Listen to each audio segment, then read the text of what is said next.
Greetings, Vault Hunters, and welcome to Echoes from the Borderlands, the podcast where we explore the iconic Borderlands franchise through conversations with the writers, devs, artists, and others who are responsible for its creation and its success. I'm your host, Joel Watson, and today we are taking a side quest from our main mission and talking about pride. Vault Hunter pride, and how you show off that pride in the meatiest of meat spaces, not to mention who you share that meaty pride with, and what you do after your meats mingle. Today we're talking about Borderlands Licensing, Community, and Liveops. I'm joined by Director of Licensing, Erica Hollinshead-Stead, Lead Community Manager Noelle Pugh, Managing Producer of Liveops, Mario Rodriguez. Welcome. Sup? Hello. Hello. Yeah. We're starting off casual. Yeah, you told me to. This is just a real chill environment. I think for anyone watching this on video, the environment is different than it normally is. We are inundated with a mountain of officially licensed merchandise. Just a truly unbelievable amount of stuff. If there's not a bunch of stuff around, I don't feel comfortable. This looks like your office, Erica. This is how our licensing department, you swim Scrooge McDuck style through merchandise. Yeah, people do criticize us for our office housekeeping, but like, if you see a bunch of stuff and a bunch of cardboard boxes, that means that we are being productive. There's work getting done, We right? do a ton of stuff. That's why there is a ton of stuff in the office. You know, for the most part with these episodes, we've been talking to writers, devs, executives, artists, but Borderlands is not a set-it-and-forget-it franchise. Long before and long after a game is released, there's small armies of people, including you guys, continuing the important work of taking care of the games, taking care of our fans, taking care of our community. It involves supporting the games beyond release, creating and nurturing community spaces, and making sure that fans are able to show off that meaty pride I talked about with T-shirts, maquettes, plushies, all the stuff that we are about to be crushed by in this very studio. So one thing I want to do first is sort of get a overview of what each of you do and how it relates to Borderlands as a whole. Mario, what is Liveops? Sure. So Liveops is basically everything that happens after the game releases. So once you get your initial launch, we tend to, here at Gearbox, tend to support our games for a long time afterward. Is that common? It really depends on companies, but we, I think, do it very, very well. An example, Borderlands 3, we supported that game for years after the game launched with multiple season passes and seasonal events, mini events. We did a lot of things like that. So yeah, we're very proud of what we do, and you know, looking at the game when it released versus now, it's a completely different experience, and so we're super proud of that. Is there? I know that it's been so long that we've had, you know, day one updates and people expect patches, and it's considered a live living thing up until a point. And it hasn't always been that way. Does it change how we approach development? Not in a we'll fix it later kind of way, but in a we're not done, like we can keep going kind of way. Yeah, for sure. I mean, there's the usual, like, you know, we have a specific timeline. So there are things that we would love to make in all of our games, but being able to patch our games and continue to develop them after they release kind of makes a lot of those things a reality. And so yeah, we do a lot of those things, and like they keep going for years after. And with Borderlands, we tried to do we take some risks and try to do some different things here and there. Like we have our traditional DLCs that are big pieces of content. But more recently, we've been able to do things like mini events and micro patch events and things like that, where we can manipulate some data in the game and make something kind of unique for players out there that we can kind of do on a quicker cadence. Do you look at the way players are playing from the back end and go, oh, if we change this, that'd be fun? Yeah, for sure. Even from Wonderlands, we actually got community engagement to create an actual mini event where people just voted online to kind of see what they wanted in different dungeon runs. And even though it turned out to be all mimics. See, the problem is giving people what they ask for. Yeah, that's the hard part. But that was a fun week, not just for the players, but also for us. I mean, it was something really unique that we hadn't done before. It's interesting coming from, I've got to be the oldest person here, right? Probably. I don't think you can't be very much older than me. I'm 42. Yeah. I come from here's your game, and if it's broken, which I did have an NES game with a glitch that, I mean, you could not beat it. It was unbeatable because of a glitch on the final boss, that you just think, you internalize that as I suck. Like, I'm not good enough to beat this, and they can't fix it. And then every great once in a while, if it's a hit, if it's a Mario, there's multiple revisions of that cart, but you never know what you're going to get. The way that we develop now and the way that you support games now, I think eliminates that possibility to the best of our ability, but B, like you're saying, it keeps this ongoing sense of what's happening now. Like, it's not a finished product. It's an active sort of community space at that point where you can do these events with other, like-minded gamers. Yeah, for sure. And now we have the power to do that for, a lot of our games. So, for example, Borderlands 2, that game released, and then 7 years later, we decided to release a DLC that was a bridge to Borderlands 3. Right. So, so that was something that, again, was something we hadn't done before, but we have the ability to do it now. And okay, that's really exciting. And in respect to like looking at the numbers and deciding what to do, how much does a lot of people are still playing Borderlands 2 affect your decisions there? It is something we take a look at very closely. I mean, all the time. Yeah, I feel like there's as developers and as publishers, we have this keen insight into what are people actually doing with these games that we're putting out. And man, if they never put it down, like, I don't know, there's a reward to be. We're being rewarded by the fact that it's still selling, so let's reward them by continuing support. That's I will awesome. say, and he might not even know this, but like, I for sure take that information of how many people are still playing X game, and I've said that number in business meetings, like pitches with retailers, like et cetera. Like, the information that you have, we take it and use it in ways sometimes that you don't even know about. That's awesome. I didn't know that. Noelle, as lead community manager, are you in direct communication with fans, or are there layers between you and the fans? It kind of depends on which platform. So yes, sometimes. And then sometimes it's like in the case of the Discord, it's that community is actually a community ran Discord that is an official server, and we have the amazing moderators that kick ass every day. And so for a lot of the time, they're the ones who are like moderating it and taking care of it. But like, we can go in there and like the community team in general can go in there and. But those moderators have a conversations direct all the line to time. you, and Yeah, so we have like a mod chat on the side. But yeah, other than that, like, yeah, it's very much one-on-one a lot of the time. Community kind of does a whole lot of things, a lot of the long form communications, a lot of the but a lot of the like one-offs, like, hey, you've got a question, like, let's go in and answer it too. Is that level of accessibility common, especially in a AAA, games developer and publisher? It depends on the studio, kind of like with live in general. I feel like both of you lit up and went, I know who I want to say doesn't do it, but I can't. No, I absolutely love seeing fellow community managers managing their communities and how they do it, and the conversations that they're having and the little things they get to do with their community. So there's not anybody I would be like, no, but Y'all are bad. There's some I'm like, man, you guys are having a lot of fun over there, like, and it's really resonating with the community, and so that's really exciting. So then we steal that idea and we do it. Yeah, exactly. Yeah, exactly. Okay, yeah. I got you. Yeah, and generally, like, the different companies have different levels of teams and how many people they have able to fully support each one of their titles too, and so that makes. Are we positioned with a robust team of community engagement, or are we doing this on a scrappy team? We are so scrappy. Okay. We are doing great. So if you look at Gearbox community engagement and go, wow, they're getting it done, it's literally being done by a small dedicated team of people. Yeah, like for Borderlands 3 specifically, on the Gearbox side, it was just me handling all of that. So yeah, I wouldn't say it was like, a huge team, but we were able to get a lot of stuff and a lot of interactions and conversations going between the community and the developers, and which is ultimately my actual position, is like, Right. keep that conversation going.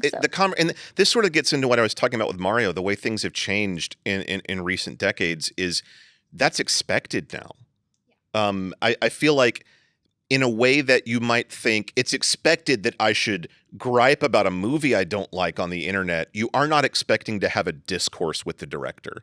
In games, I feel like the fans are like, no, depending on the publisher, there's an open discourse, and maybe I can have positive effect on the thing that I enjoy. Yeah, it's kind of it's like a mix of that, but it's also a mix from the developers just wanting to be more transparent and open with that process. Like there is a lot of critiques out there on the internet, but people are a lot more excited and willing to root for like the people around that they're doing. And so being able to show off like, hey, like, no, these guys, like Mario's out here, making some stuff happen. Erica's out here making some stuff happen. It's not a faceless monster corporation. Right. It's a faced monster corporation. Yeah. And I do have to say, like, even though they're scrappy, like, they get everything the community is saying and they bring it all back to us. Like, it's not like they're just keeping it in a vault somewhere. We hear everything the community is saying just because of people like Noelle that kind of are scouring the internet, basically getting all the feedback from players and then bringing that to our team, and so that we can address some of the issues. So there's a direct flow from I bought the game, I played the game, I have feedback. I'm almost immediately able to get that feedback submitted in a way that it's going to eventually reach the developers that can do something about it. Yeah. Mm-hmm. I'm everywhere. It's like in Twitch chats, we're on Twitter, we're in the Discords, we're looking at the Facebook comments, anywhere, and Reddit and everything, anywhere that the community is, like we are looking at them, YouTube comments, all of it. Sounds like we're spying on them. Aggressively. Yeah. Sounds that way for a reason. Eyes everywhere, but it's... Big sister is watching. Yeah, exactly. But we've gotten a lot of really great, feedback from that community and have been able to implement that in the game with Mario's team, and just like as we think about, future titles from Gearbox. So it's been incredibly valuable to be kind of big sistering. At what point did you, or have you had the realization yet that being extremely online could be a career? Because I feel like part of what we're doing is showing the jobs that go into making Borderlands games, from, artists and devs and writers to everything else. And I kind of want people to know, like, that's a job. Yeah. It didn't super hit me until Borderlands 3 really launched. And then we had some other titles as well, but that one is where a lot of that, like, really going in there and really getting all of that information. And then Borderlands 3 was also a very different setup than we had at Gearbox previously when it came to our games. So me being there, and we had our live team, and we were getting all of this feedback and bringing it back. But that was the first time I was like, community is super, super important, guys. Like, the things that they're saying actually do make an impact. We have some data to back up the things that we're seeing online. So I've got a list of, like, symptoms, right, that people are experiencing. How do we solve for this? Like, obviously there's something going on that the community would like to see differently, that would make them want to play this more, that would make them engage with this more, which just kind of turns into, like, they'll play more. Between collecting that data and going to Mario and your team, are there ever discussions of, well, yeah, they want that, but that's not great. Like, that's not good for the game. Yeah, for sure. That happens all the time. Because also, I mean, you got to give it, I mean, the fans don't really know how we built the engine for the game. Right. Or they don't know how specific Adding things... a wheel to the Catch a Ride is going to blow up the entire game. But like, it doesn't matter how bad you want 5 wheels or whatever. Exactly. Yeah. So sometimes there are Band-Aid solutions. Sometimes there are things like that we have to really look into. And even though the feedback might say something, we might find a creative way to do something that might accomplish multiple things.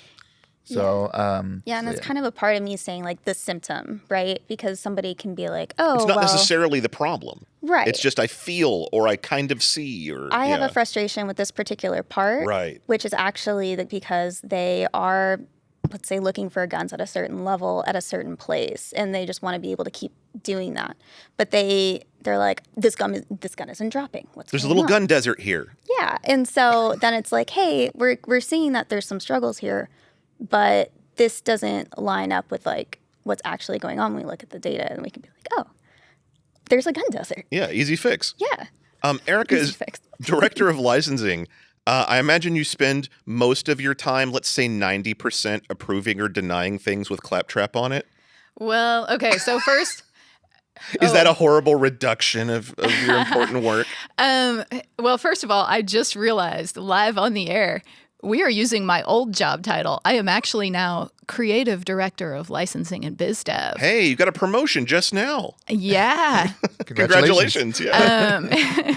And so the distinction is basically like, since licensing has expanded so much, like we're kind of getting to specialize. And so now like I don't spend my time as much in like the doing contracts and business meetings, and I spend more time like actually criticizing people's things. But I feel like I should probably explain what licensing is. Absolutely. In the first place. So licensing is essentially, we have a property, we have an IP, we have a universe that we've built. Other people make things, and sometimes they want to use our universe. And so a business deal happens, and generally we get a royalty back, which is, you know, some percent, might be 12%, 6%, et cetera, depending on what the product is, et cetera. Sometimes it's completely different than that, because we will do a custom deal to facilitate a thing if we really believe in it. And then basically they submit their things to us, and we give them feedback, direction. We give them some assets to help them execute their thing. And then in the end, we approve or deny it. And then depending on what the product is, there's still a whole bunch of steps between it and you, which might include like needing to sell it into retail, or, you know, get it on an online website, or however it connects to the people who are going to have it at the end. That's the real explanation of licensing. But if I launch into that trying to explain my job and people look bored, I just say, okay, so really I spend a lot of time checking things to see if there are dicks in them that shouldn't be there. Sure. Sometimes like seeing if the dick joke is at the level that it should be for that particular property, or maybe it shouldn't be there at all. And also I kill other people's darlings. Dick joke evaluator. Yes. Darling killer. Yeah. This is Dream crusher. Dream crusher. This is when you come over the horizon with your armies and your banners are seen from the castle turrets. They go, dream killer, dick noticer. I'm really good at all of this. Yeah, let's talk dick jokes and merchandise then. When it's on purpose, obviously it's on purpose. When it's not on purpose, are you training yourself to go, someone's going to think that's a phallus? Yeah, I mean, it's kind of funny because a lot of the job, both in the creative aspect and where you might be looking for dicks, et cetera, and I mean, honestly, even in the business aspects, like doing contracts and stuff, you are always kind of looking for the worst possible possibility. Right. And so like when I look at a thing, I don't get my mind out of the gutter. Like, you know, we're looking at things, and then, you know, sometimes, and we have a little phrase if we have to talk about this in mixed company. Like among my team, we are very blunt. We're all used to it. It's part of the job. If we're like talking to another team, we're like, hey, have you noticed that part of the logo there? It looks a little bit awkwardly anatomical. And then usually people are like, what do you mean? And then they look at it, and then they're like, it's a dick. Yeah. I like that you can be a sort of a liaison, a concierge, if you will, to people who aren't immediately scouting for dicks in everything.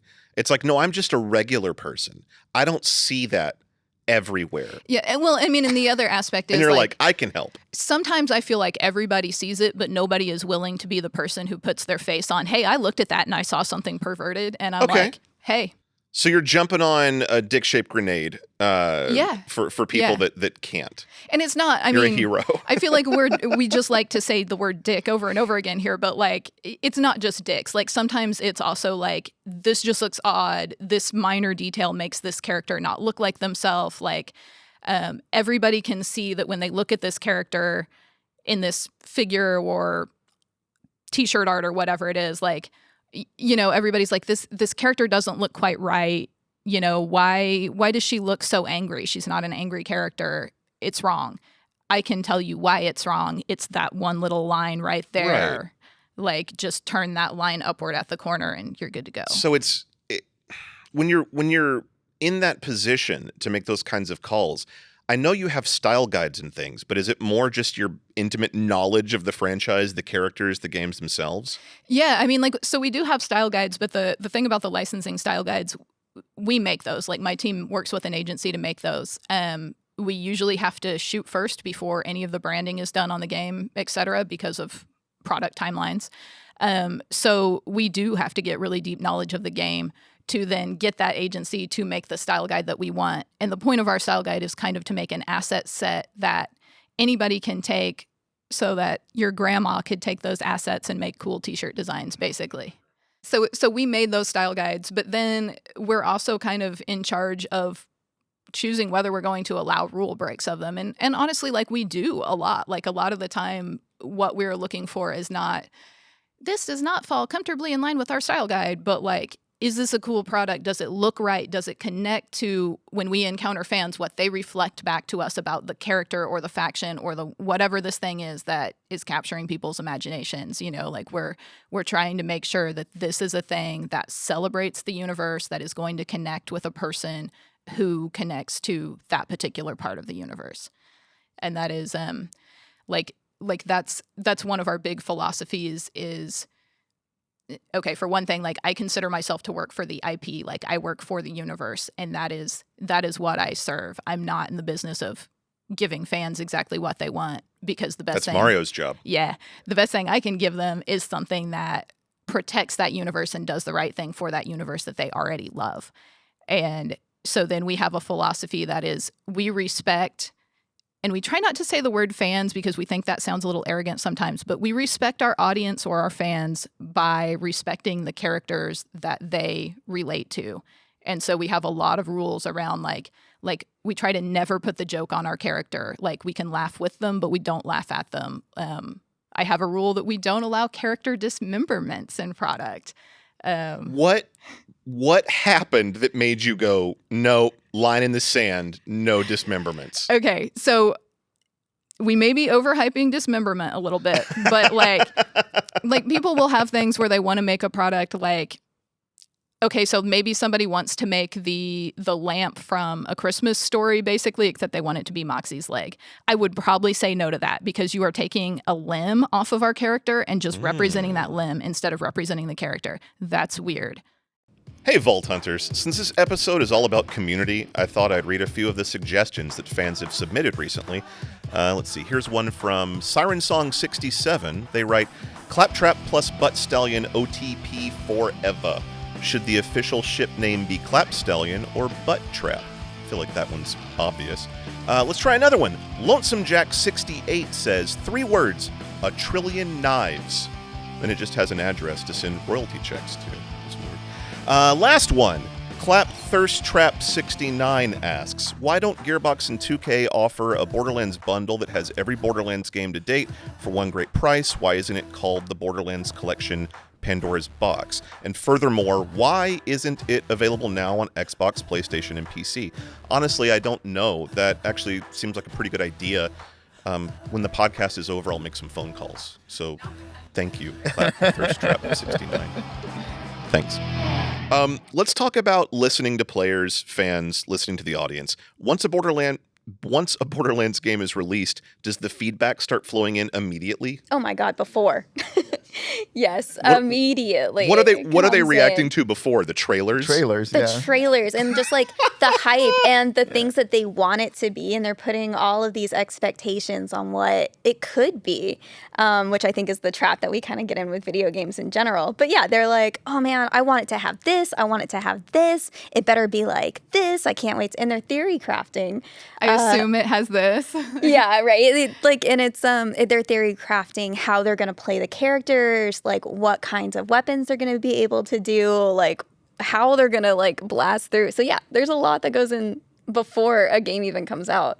I mean, and every once in a while before the game comes out, like they're reacting to anything they can get. Every once in a while, they're reacting to some stupid personal tweet that I made that is actually nothing to do with a work thing. Like, Yeah, constantly. sorry, PR guy.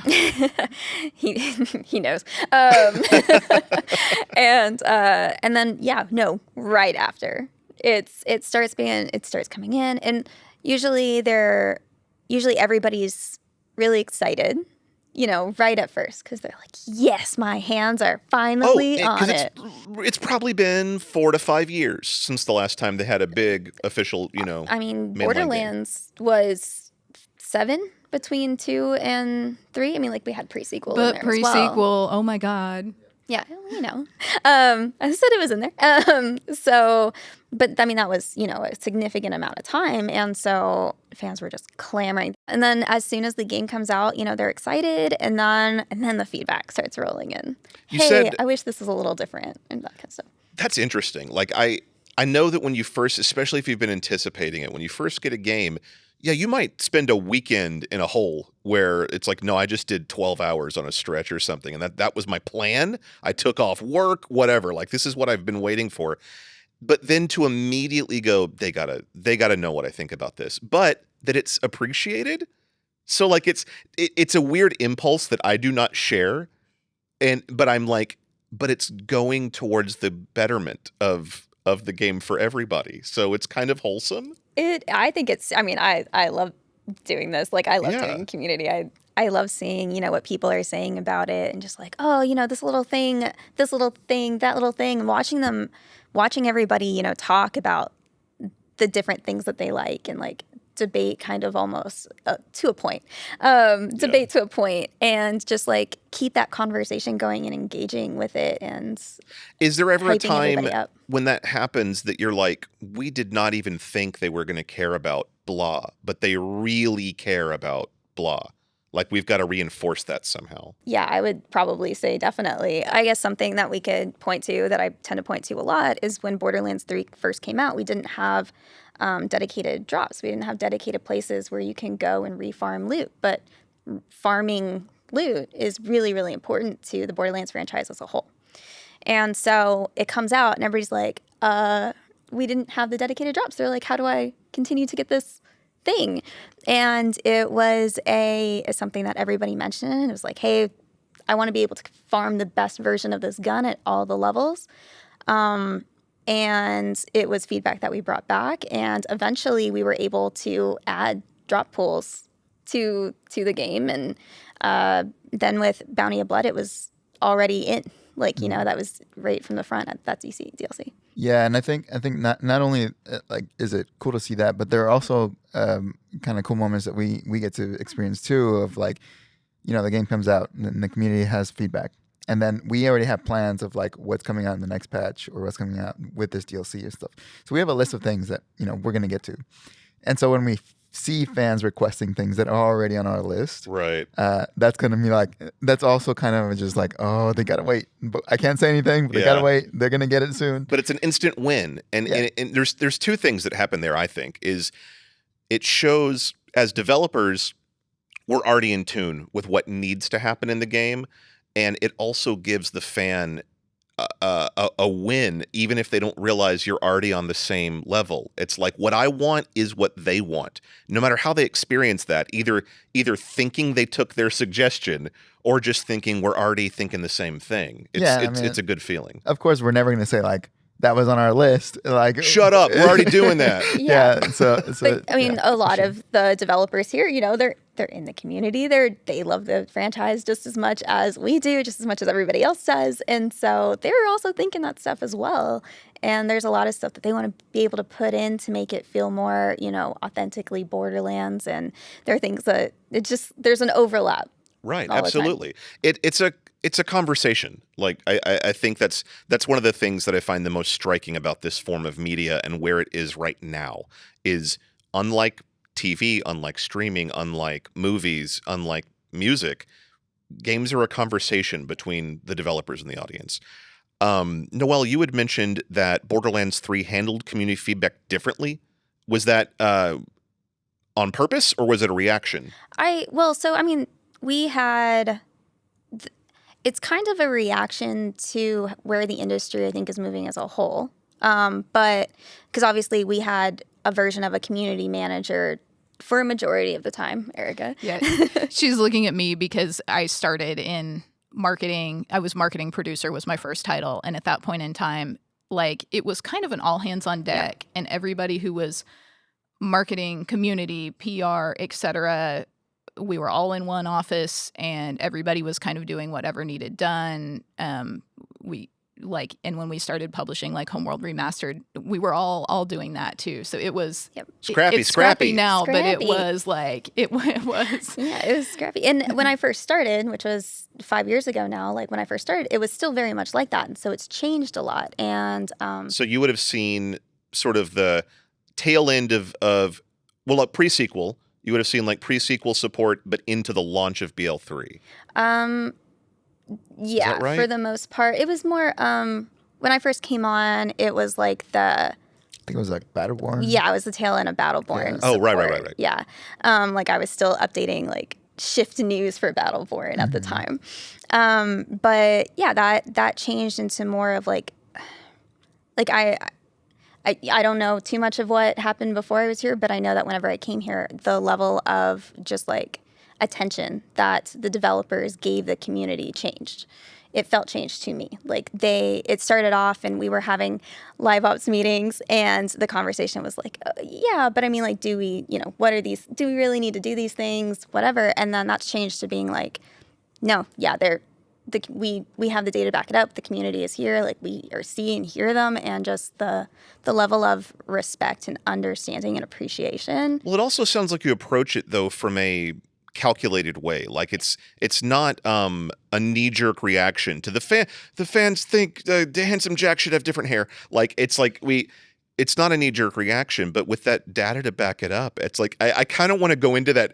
If I was in your position, I would want to go into that meeting with the data and be like, here's what I want to do. We don't believe you. Boom. Stack of data. Yeah, like, I would come in with lists of complaints and be like, this is how many times I've seen it. These are all the different platforms I've seen it on. These are the things I've seen the most. Like, these are things that matter. Like, which isn't to say that Gearbox would be like, we don't believe you. But I'm just saying, like, I love that it's like, I want to do this, and here's all the numbers that say we absolutely should do it. Yeah, it's helpful, but ultimately, like, the conversation between that developer and the community it felt different and more smooth ultimately. Like after that. Yeah, I mean, she brings all the feedback from our players, and basically, Borderlands 3 was my first big AAA title, and that's when I started doing more of the live stuff. And for that, we had weekly meetings, like for example, every Monday morning, and it was like Noelle. It was people from QA. We have our creative director. We had designers. We had more producers. We had a bunch of people in that meeting, basically just to hear like what happened last week in the game, basically. And so she would bring in a lot of information Kind and of an data after-action report. Right, yeah. And not only that, but like it would help us kind of plan out future things too. So like if we couldn't address that thing that they really wanted right away, then we would put it in the list of things to do for the next patch or for things like that. Are there features that you've built with the community? Yeah, for sure. One of the big ones is the anointment reroll machine. So that one, we had an idea of when BL3 launched that anointments were the new thing, basically for Borderlands, and so we had an idea of like people kind of what kind of reaction they would have. But after the game released, we kind of got more clarification on that and feedback and all that. So one of the big things that came up was I want to keep this weapon, but I don't like the anointment on it. And in order to farm the right one, because we have billions and billions of guns, it would take so long to get it.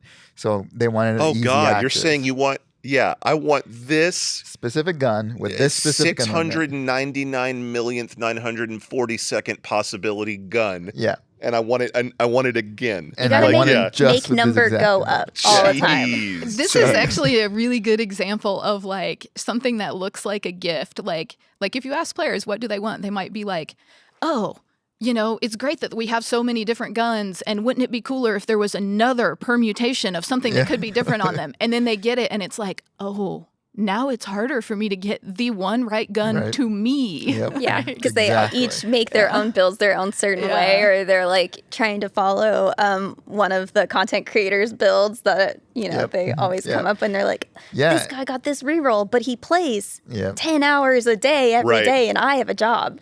Yeah. Oh, this is not that content creation musicians.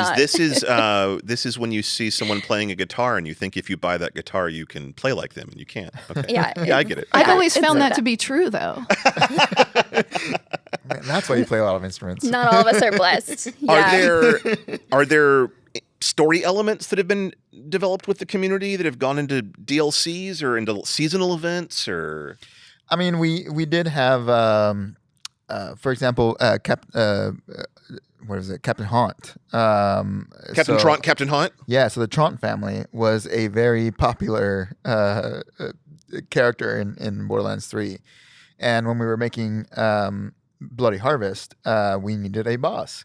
And so in the game, you defeat the Trant family. And so now we found a way to make one of them as a ghost character. And so that was the boss. Rhymes. So, that's a leg up. And so it quickly became a fan favorite. And so when we would make mini events and stuff like that, we would sometimes make Captain Haunt like a big kind of raid boss type boss. And so, we do a lot of things like that.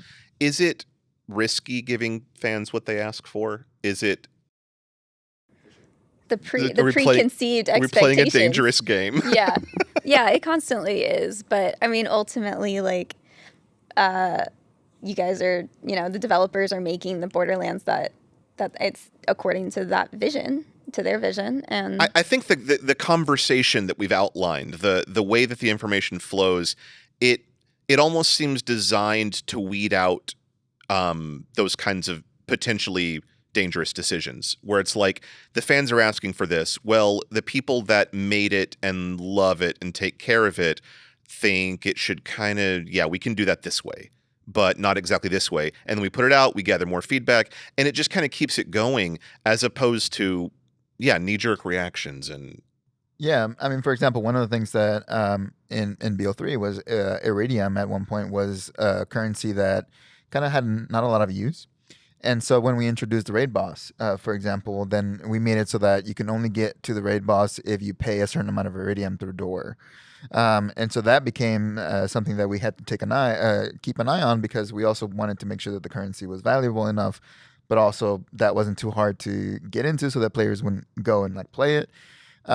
So we did a lot of that. And then not only that, we do mini events that give you more Iridium. So we take a lot of that feedback and kind of adjust our events and adjust our kind of data in the game so that we can make sure that it's available for as many people as possible. A year or two after launch, do you feel like the games are better than they were when they came out, just by virtue of that conversation and that sort of update cycle? Yeah, I think Borderlands 3 is a...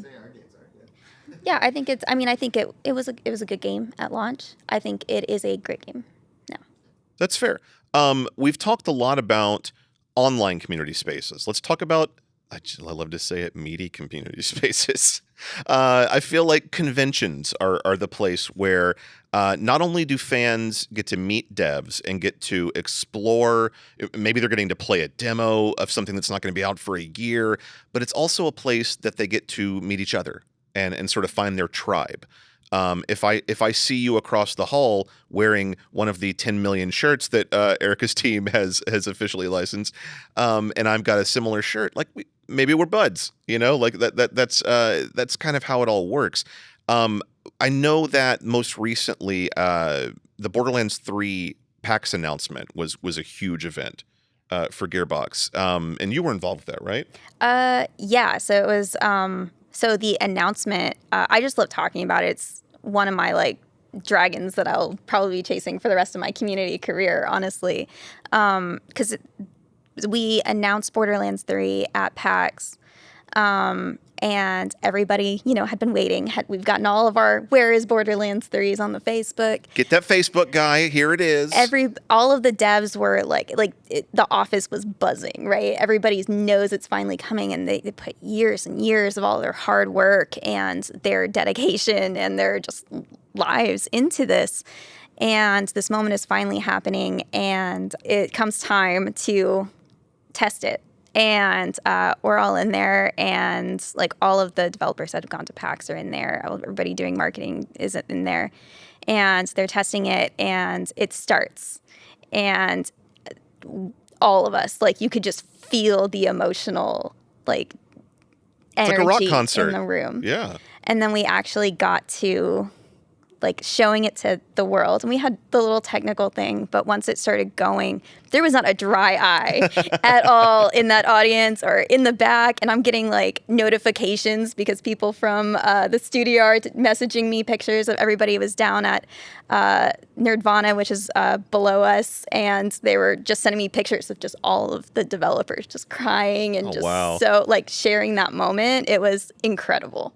Is that so? It's not just an opportunity to celebrate games. It's not just an opportunity for fans to meet each other or meet the devs, but for also devs to finally sort of feel that in-person love. Yeah, like, and be able to share the things that they haven't been able to talk about and work on and that they've been working on. That's true. The way this industry works, it's highly secretive. Yeah. You think Marvel movies are secretive? This is highly secretive.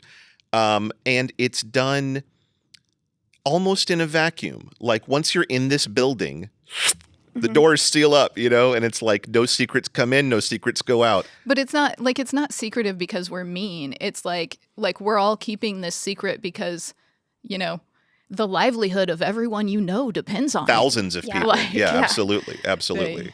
But it's also I don't want to say insular because this is a huge team and you have lots of people that you can share triumphs and sadnesses and everything else with, but it can be 7 years where it's like, oh my God, can the thing just be out? Can they experience what I've been working on? I mean, it's the combined effort of all of these different departments and finally making this amazing like piece of art that gets to go out there. And then I would assume with a reaction like that, it's pretty fulfilling.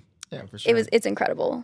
It's probably the highest morale moment that any game company can have. Yeah, that's why announcements are so sacred to developers and why anytime that there's a leak, like it hurts every single developer, not just in your company either, like because other developers are like, if that happened to me, I'd be devastated. Cosplay is huge at conventions. Is cosplay huge for Borderlands? Yes, 100%. We have tiny bit. Yeah, just a little. Yeah, we have one of the most spectacular cosplay communities, not biased at all. But it's because of so many different things, and one of them is definitely like, for example, with Moxie, the cosplayers, like even just her character development, as I've been told, like the idea for her character was that you could walk into any Hot Topic, grab the things you needed for a Moxie cosplay, and here you are, you're Moxie. I need a leather top hat. I need a Harley Quinn bustier. I need some fishnets. My striped socks. That's on aisle 2. Yeah. And so that's the rumor, that's the story from when her conception was. And she looks like she works at a Hot Topic, honestly. So she probably, might have, who could say? You never know. But that, and then also just the art style being so distinct. Right. It's, it's really easy to go and grab an eyeliner and just, here you go. You've got your very distinct look. I will say, look like Borderlands. Even before I was fully aware of Borderlands, I was aware of the art style. Yeah. And the first time I saw somebody nail it in a cosplay, and it was a full body, full costume paint. Like the outlines, perfect jaw outline feeds into perfect, like the outline on the collar, down the sleeve. And then you probably had to look at them from one angle. But like from that angle, it was like, oh, is this CG? No, it's a human. The cosplayers and, it's such a, cosplay in general can be such a like helpful community too. Like you have a lot of cosplayers that they'll do streams and they'll do their YouTube videos and all of that to kind of show how they made their costumes. And so it's more inclusive for people coming in too. So you see these people and they're like, look at my really cool Tiny Tina cosplay. And you're like, I want to do that. There was a live Tiny Tina at the launch party. I mean, I'm sorry that I don't know her name. But it was like, oh my God, she came to life and she's here. Yeah. like fully embodied plastic hair, like giant witch hat. Like it was awesome. And I think like we have to give a shout out to like the Gearbox art team here too, because like the art style is iconic, yes, but it's also like the amount of attention they put into the characters and the way that like every aspect of that character design, there is so much storytelling in the way they do that character design and the way that everything about the visual of that character plays with the character's personality and what they do in narrative. And like I think I appreciated that when I first came to Gearbox, but since then, you know, working on other things in licensing, like I've had situations where some of my license projects have to imagine things that don't exist in the game. And so when you sit down and you're like critiquing new content for Borderlands, you have to start reverse engineering that whole thing. And it gives you a different like understanding for, oh, if you don't put that level of attention to how is the visual feeding the storytelling, how does the character design tell you who the character is and yet make them not a trope, all of a sudden you're like, oh, these people that I know who are doing these characters that I've been working with for years, I'm trying not to swear too much, but holy shit, like now I see what they've been doing. Right. And every Like, character looks really, really distinct from each Yeah. other. There's a lot of too. intention behind it. Yeah. A lot of them Yeah. we can use their color story to make product that Yeah. you have no visual of the character on it and people know who it is. There's I was digging through a closet here, looking for set dressing and t-shirts and things. And there's kind of an abstract Claptrap shirt that's basically just yellow with some stripes on it. And I was like, everyone would know what that is. Everybody. It is iconic. Do we ever license products that are almost specifically for cosplay? Yes. And actually there's a pair of bunny ears right there on the table and I'm afraid to lean for them. Yeah, because we're not going to Mike's- move them. But yeah, like that is some stuff that we did with Spirit Halloween. We've done with a few different partners, like items that are, you know, cosplay items. And because I know that some hardcore cosplayers are going to be listening to this, like I'm going to tell you straight up, like, okay, is your Tiny Tina costume that you put hundreds of hours into better than mine that gets sold at an accessible price at mainstream retail? Yes, it is, you guys. Yes, it is. Yeah. Okay. Like, but not everybody can do that. Not everybody has the time or has the skills or whatever can make that costume. So a lot of times, you know, we do have partners who provide things that are like, if you need an easy point of entry into cosplay or, you know, even just being a character for Halloween, or I don't care if you want to wear those bunny ears in your regular life, no judgment, you know, like those partners will get people in that door there. And yes, it is not to the same level as like world-class cosplayers because, you know, when you make things for mass market, every ink line, every color used, every little place where the sculpt of it has a shape, that's an increase in cost. And we want as many people as possible to be able to get these things. You had told me, Erica, that you believe we did the biggest PAX panel giveaway ever. Okay, I challenge you guys. Call me a liar. But the year that we did, what year was this? It was in the pandemic. We did the online PAX panel, and we gave away 500 gun replicas, like this big gun replicas. I cannot remember what the price of those at retail was, but it was not cheap. We gave away 500 of those.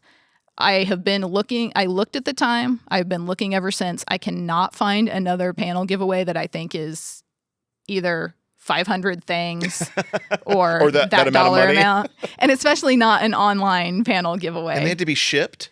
Oh yeah, yeah. And the partner super came through on that too. Wow. Yeah. Was this something that anyone could have bought later, or is there 500 and that's it? I believe that was like the last of those. Oh, we wow. we cleaned out the last as we were kind of finishing out that deal. I know that sometimes for conventions we bring Borderlands things into Meat World. Tell us about the Froyo truck. So the Froyo truck, that was for New Tales of the Borderlands from last year. And we have a theme. We do everything at PAX. But during this one, to help promote that one, 2K was like, Froyo truck? And we were like, yes, Froyo truck. That makes total sense.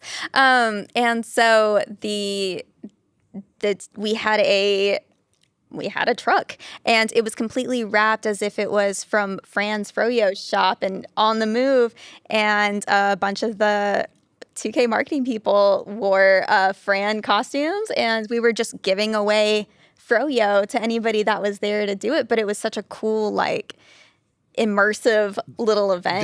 There's something striking about, especially with the Borderlands art style, seeing it in real life. Like, we have 10-foot tall Borderlands 3 character statues in striking detail all over this place. And they wear real clothes, the Borderlands 3 ones. They It's do. super weird.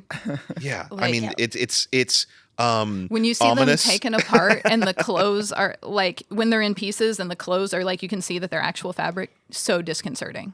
Yeah, those were made. I think those were made for the gameplay reveal event that we did, where we had like 500 press and influencers, 2 days in LA, and they were all like playing and like streaming the game at this little event space, and we had these statues there of Troy and Tyrene, and then I think those guys might have been there, but they might have been at a different event. But yeah, it's insane the kind of stuff that we were able to. And then once you've done made statues, you ship them You around keep to 'em. every Yeah. show that you Right, do right. that year. Yeah. Exactly. So they become like your best friends and travel buddies. Like, yeah, you get real used to Plus, them. it's the thing everybody wants to take pictures with. Yeah. It's, For sure. That's the thing. Like, hey, I was here for this event, Yeah. and they get the picture with it, and they're like, this lives with me forever, you know. well, it's also, I mean, again, they are so realistic that if you were 10 or 12 feet tall, it would seem like they'd come to life.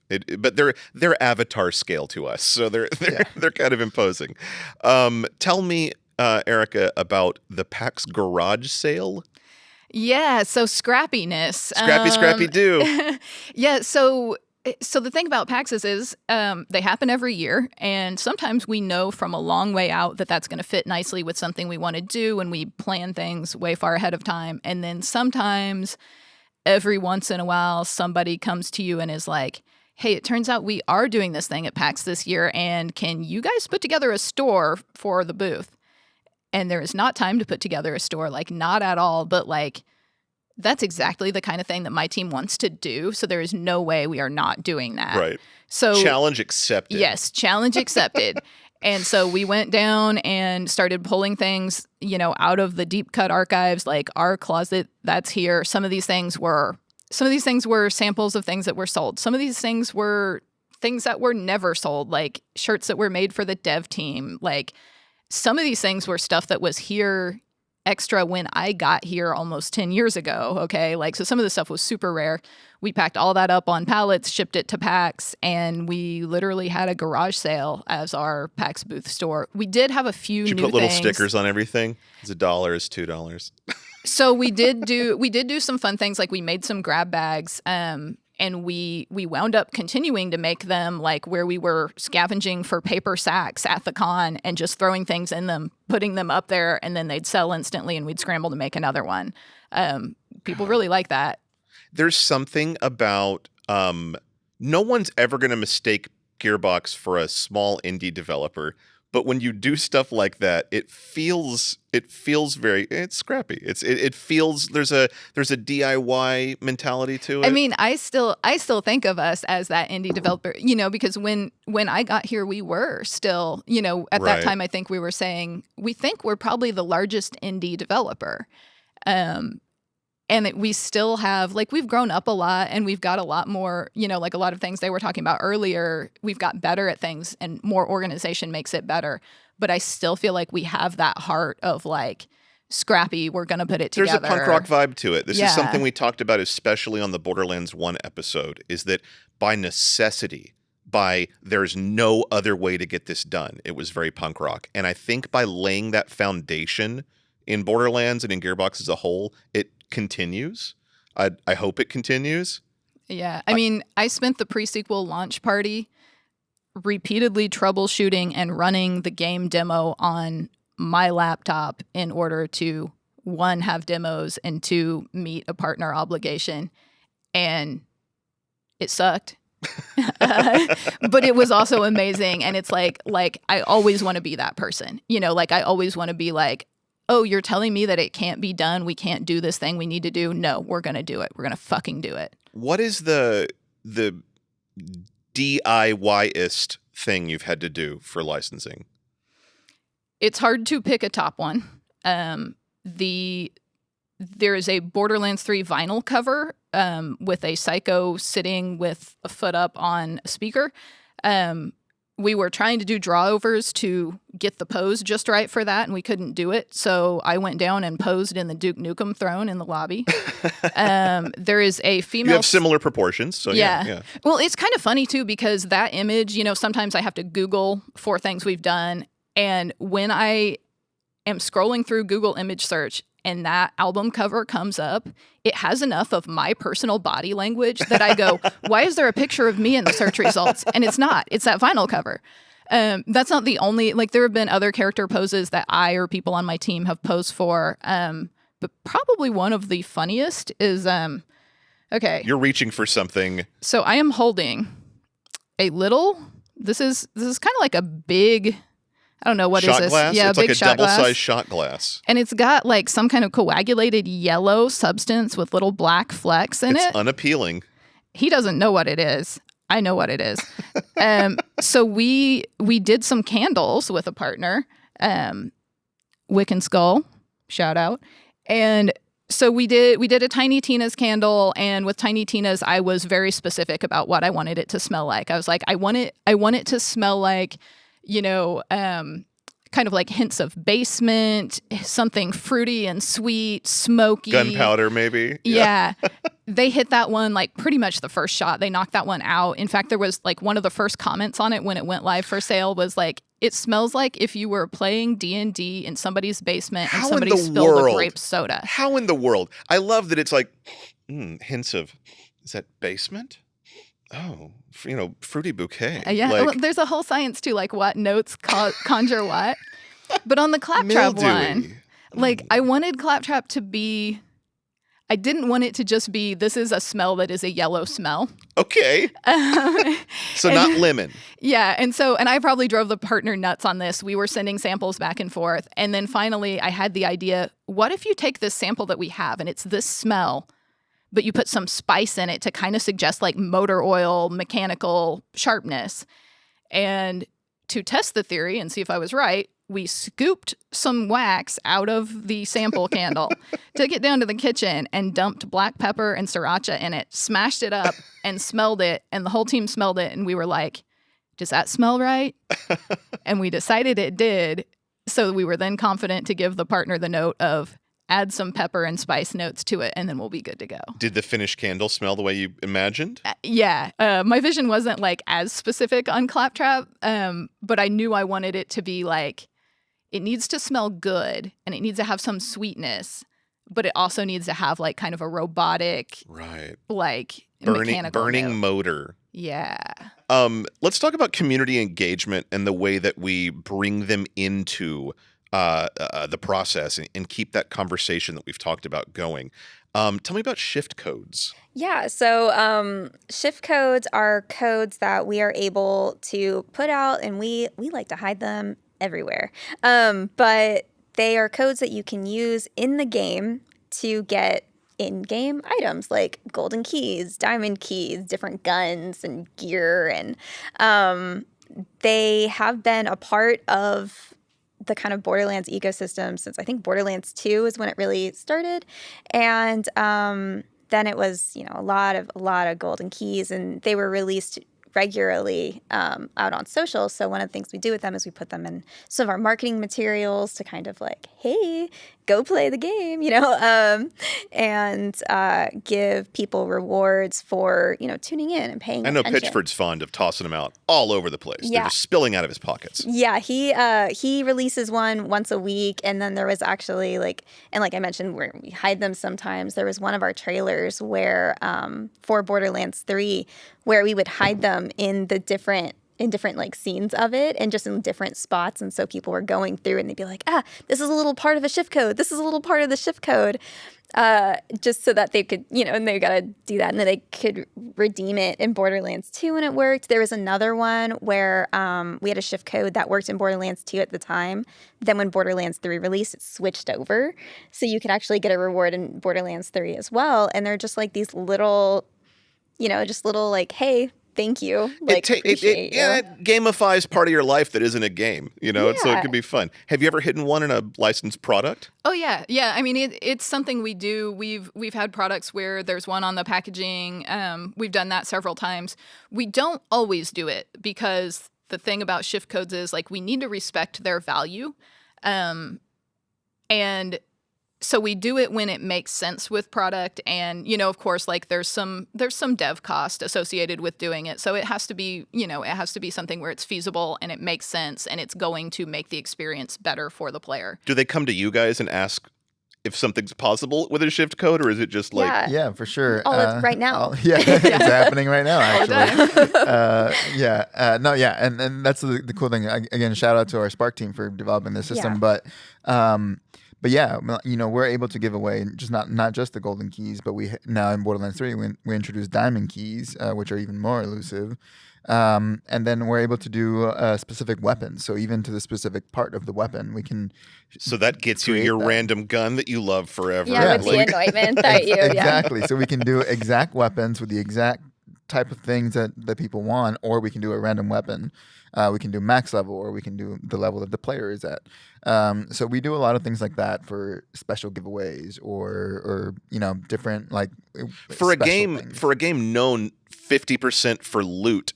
that is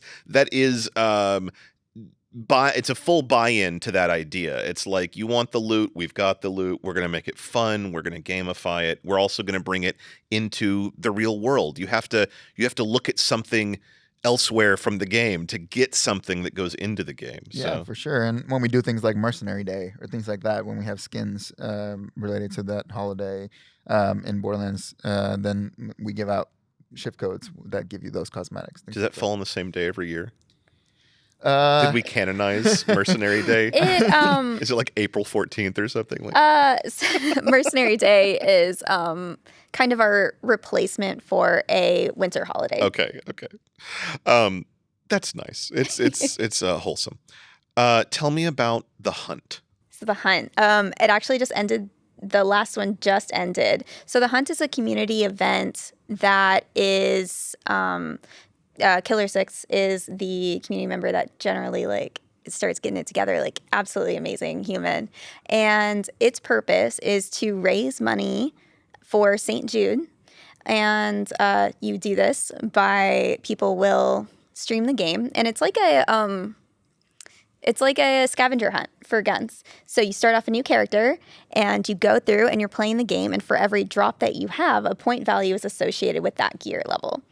And so you're trying to get as many points as you can, and then the first one who gets that wins the hunt.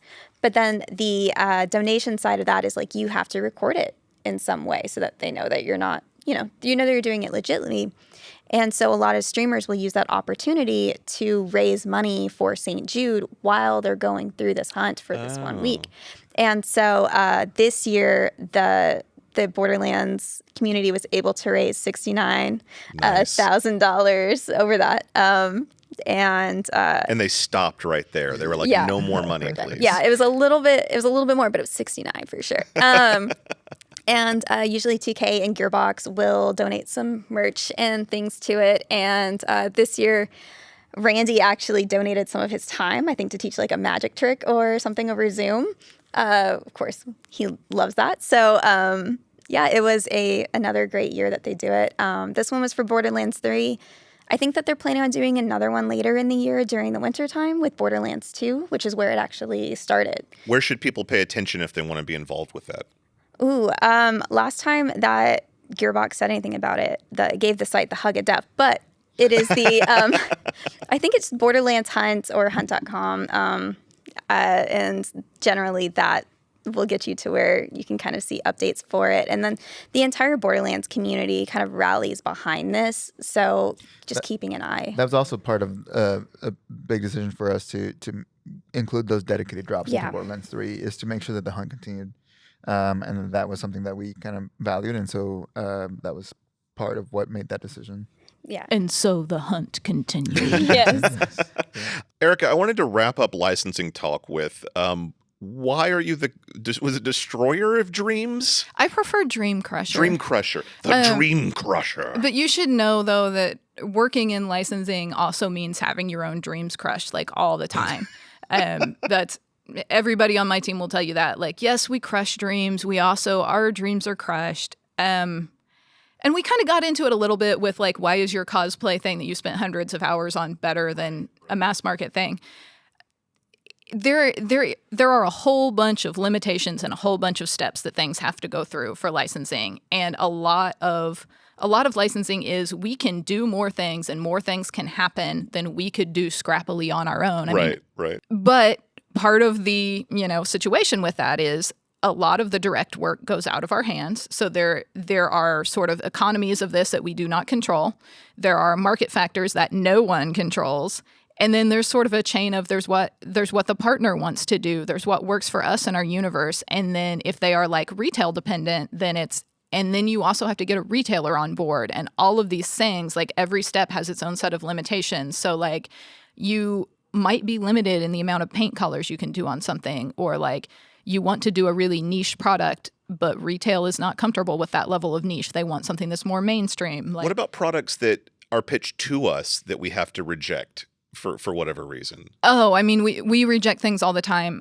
One that is like, if we want everybody to be sad, a thing that comes up over and over again is we have to reject a lot of things that have to do with Borderlands guns just because it's not feasible. Like, because there are, a gajillion guns, however many our official count is now. Officially, it's a gazillion. Yeah.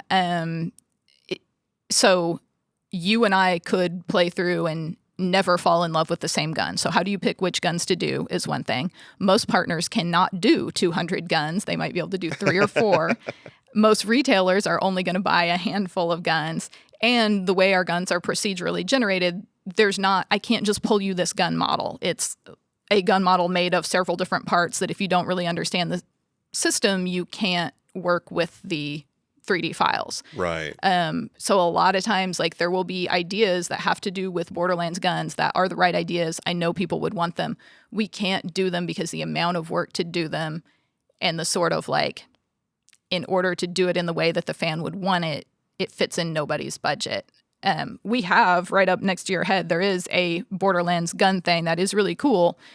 Those, I mean, to that partner's credit, like, we warned them that was going to be hard. They wanted to do it anyway. We embarked on it. It was very hard. They stuck with it. It took a long time for us to get those together, and they're really cool. But that is exactly why there's not more Borderlands gun stuff, because it's hard. So I've sourced a list of rejected products that I don't know what they are or what they're about. Siren fist bump rings. Okay, this is one. This is not a rejected one. This is a dream that cannot be. Okay, so if you are Mario and I looking at each other like, oh, where is ours? Yeah. So if you're an old school Borderlands fan, you remember the classic trailer where Maya and Lilith do a siren fist bump. I still see cosplayers at shows doing siren fist bumps. We thought, what if you had 2 rings and one of them was kind of like red, like Maya's color scheme, and one of them was kind of like blue or red, like Lilith. No. I do know my characters, you guys. Oh my God. So one's like red, like Lilith's, and one's like blue, like Maya's, and maybe they have like within the stone, like their individual tattoo patterns hinted at in there. And if I have one and Noelle has one and we do a fist bump when they get close to each other, they'll both like a blinking light. Like, and the tech exists to do it. Like, I've talked to a partner. Would they be $1,000 a piece? They wouldn't. They could actually be done at a price that maybe not everybody could afford them, but some people could afford them. But it's just the whole matter of no retailer is going to take this. Sure. I'm having the thing that we just talked about. Why don't you do that? Like, but it's kind of obvious why you don't We're do it. going to see a cosplayer make these Yes. tomorrow. An Like, we're Arduino. gonna see it. An Arduino, some soldering skills, some mini LEDs. One of y'all, come on. Yeah. We're gonna see this tomorrow. Yeah, like it's just a product. It's very hard. It's like if I wanted it to exist, I would have to fund it, and that's not really what licensing does. Right.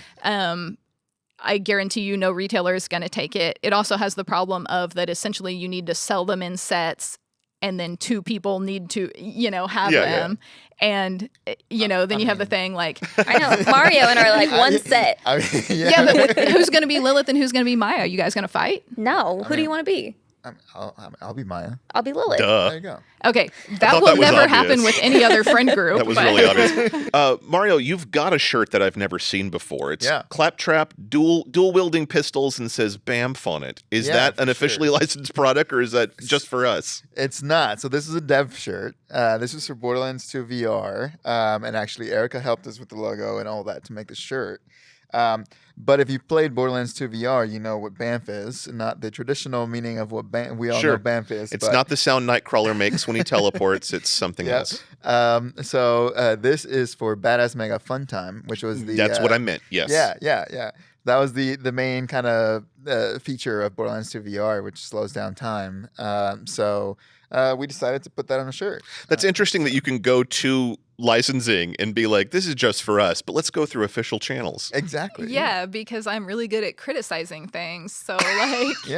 Yeah, we went through legal to make sure that we could put this on our shirt. We went through licensing. If I get seen in a Starbucks with this, are we going to be in trouble? Like, I've worn it out and people have liked it. So, Erica, the last thing that I want to bring up is when we talked on our VO episode with April Johnson, localization was something that I was not prepared for the realities of 800 lines of please explain to me why this is funny to a Japanese person or to a German person or whatever, deconstructing things that seem so obvious to us and then figuring out how they might work in other cultures. Does this come up with licensing?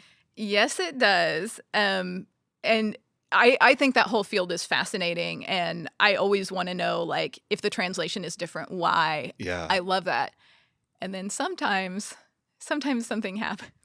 I want to know. I want to know the worst one you got. Okay, we had a product submitted it was supposed to be like a really cool butt stallion themed jacket that was kind of like a streetwear, kind of like a bomber jacket. It was really cool looking, and we want to do it as if it's like a Japanese fashion item. Okay, cool. So we'll do a Japanese butt stallion jacket. And so we get the sample in and we're all like trying it on and we're fighting over who's going to steal it. And then we're like, hey, you know what though? Like we should probably check the Japanese on that. And our lawyer, Nate, reads Japanese. So we go and look for Nate. Well, he's not here today. So Meredith on my team, she's like, well, I took some Japanese in college. If I sit down and concentrate, I can probably figure this out. So she goes and sits down at her PC with the jacket, and she's typing and concentrating, and everybody else in the room is trying not to be distracting. And she's over there, kind of, making a little thinking noises. And then she's like, oh